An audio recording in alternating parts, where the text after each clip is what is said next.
बिस्मिल्लाहिर्रहमानिर्रहीम। अस्सलाम वालेकुम। मैं हूँ आयशा और वेलकम करती हूँ आपको आयशा के किचन में।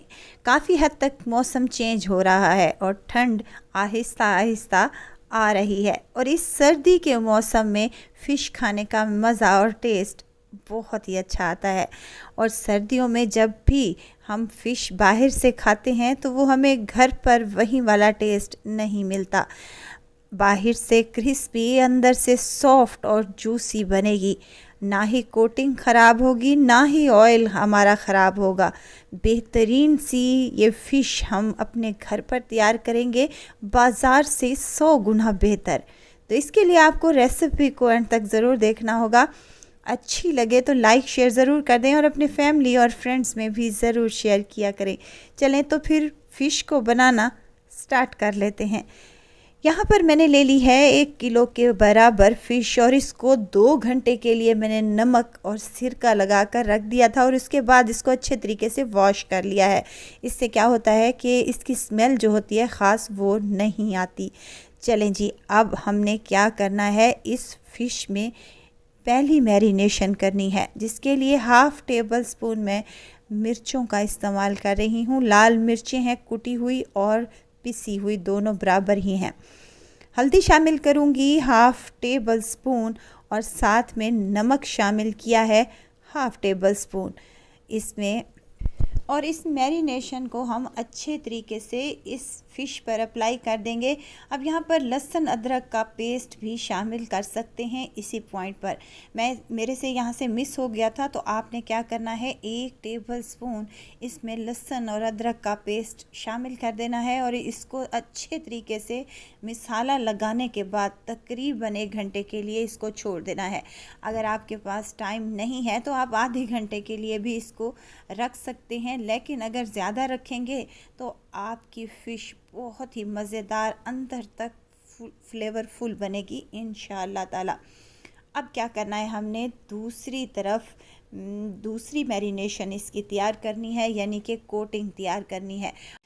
हमारे यहाँ आम तौर पर बेसन से ही कोटिंग की जाती है और बाज़ मेरी माँओं बहनों को शिकायत होती है, जो बेसन की कोटिंग होती है वो कढ़ाई से चिपक जाती है, निकल जाती है, फ़िश के ऊपर नहीं लगती। आज मैं तमाम टिप्स आपसे शेयर करूंगी।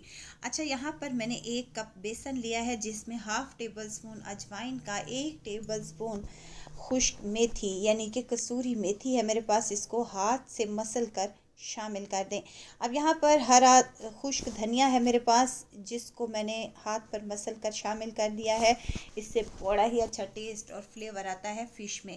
अच्छा, यहाँ पर मैंने नमक और मिर्च और हल्दी तो शामिल ऑलरेडी फ़िश पर कर दी थी। अगर आपको कोटिंग में लगे कि आपकी कोटिंग फीकी है या आपने वहाँ पर हल्का नमक मिर्च मसाला लगाया है, तो कोटिंग में यानी कि बेसन में भी आप लोग नमक मिर्च ऐड कर सकते हैं।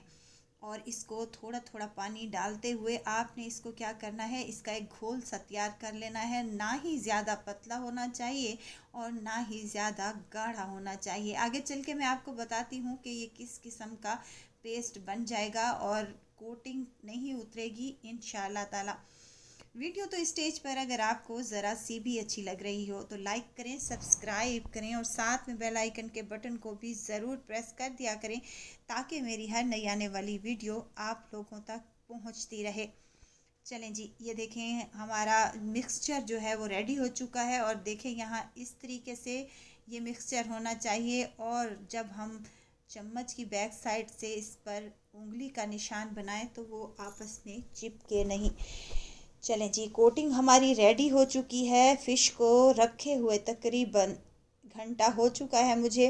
तो एक फ़िश का पीस उठाएंगे, इसमें डिप करेंगे अच्छे तरीके से और दूसरी तरफ मैंने कढ़ाई में ऑयल को गर्म करने के लिए रख दिया है।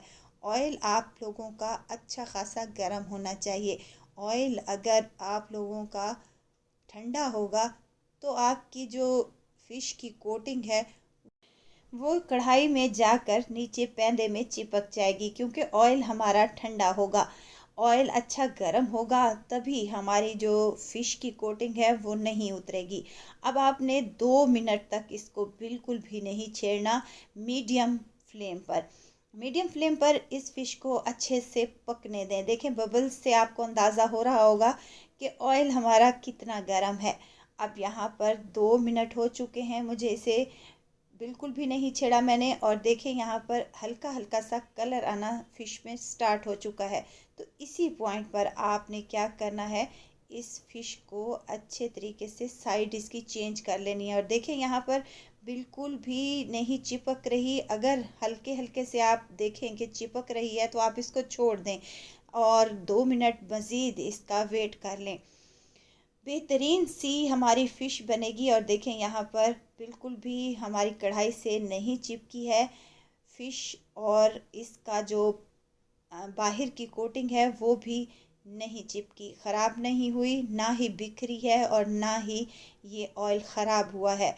मज़ेदार सी हमारी फ़िश बनकर तैयार हो चुकी है। अच्छा गोल्डन सा कलर आ जाए तो आपने इसको उतार लेना है। और एक और टिप आपसे शेयर करती चलूँ, जब आप फ़िश को फ्राई करते हैं, जब भी आप बाहर निकालते हैं तो इसके अंदर हल्का हल्का सा पानी होता है। पानी ना बने, खुश्क मज़ेदार और टेस्टी सी हमारी फ़िश बने, तब इसमें आपने क्या करना है, चम्मच की मदद से जो फ़िश के पीसेज हैं इनको अच्छे से दबाते जाना है और फ्राई करते जाना है। इससे क्या होगा, जो अंदर से इसका पानी होगा वो खुश्क हो जाएगा और बेहतरीन सी हमारी फ़िश बनकर तैयार हो जाएगी। वैसे तो हर कोई फ़िश बना सकता है, लेकिन छोटी छोटी टिप्स एंड ट्रिक्स ऐसी होती हैं जिनको फॉलो करेंगे तो हमारी फ़िश और भी ज़्यादा टेस्टी और मज़ेदार बनेगी। चलें जी, यहाँ पर बातों बातों में ही फ़िश तो हमारी हो गई फ्राई। इसको निकाल लेते हैं और गर्मा गर्म इसको रायते के साथ और सलाद के साथ सर्व कर लेते हैं। ठंड के इस मौसम में मज़ेदार चटपटी और गर्मा गर्म सी फ़िश मिल जाए तो क्या ही बात है। आप भी अपने घरों पर बनाएं फ़िश और इन्जॉय करें इस सर्दी के मौसम को। ज़रूर ट्राई कीजिएगा। देखें मैं आपको तोड़ के भी दिखाती हूँ कि अंदर से ये कैसी बनी है, जूसी, नरमो मुलायम और बेहतरीन सी जायकेदार। तो इतनी कि आपको मैं गारंटी देती हूँ कि बेहतरीन बनेगी। और जब भी आप इसी तरीके से फ़िश बनाकर खाएंगे तो आप बाज़ार से लेकर आना भूल जाएंगे। फ़िश बनाएं और अपने घर वालों को इंजॉय करवाएं। ज़रूर ट्राई कीजिएगा। दुआओं में मुझे ज़रूर याद रखिएगा। खुश रहें, खुशियाँ बांटें। इजाज़त चाहती हूँ, फिर आऊँगी इंशाल्लाह एक नई और मज़ेदार सी चटपटी रेसिपी के साथ। आयशा को दीजिए इजाज़त। अपना बहुत सारा ख्याल रखिएगा। दुआओं में मुझे याद रखिएगा। अल्लाह हाफिज़।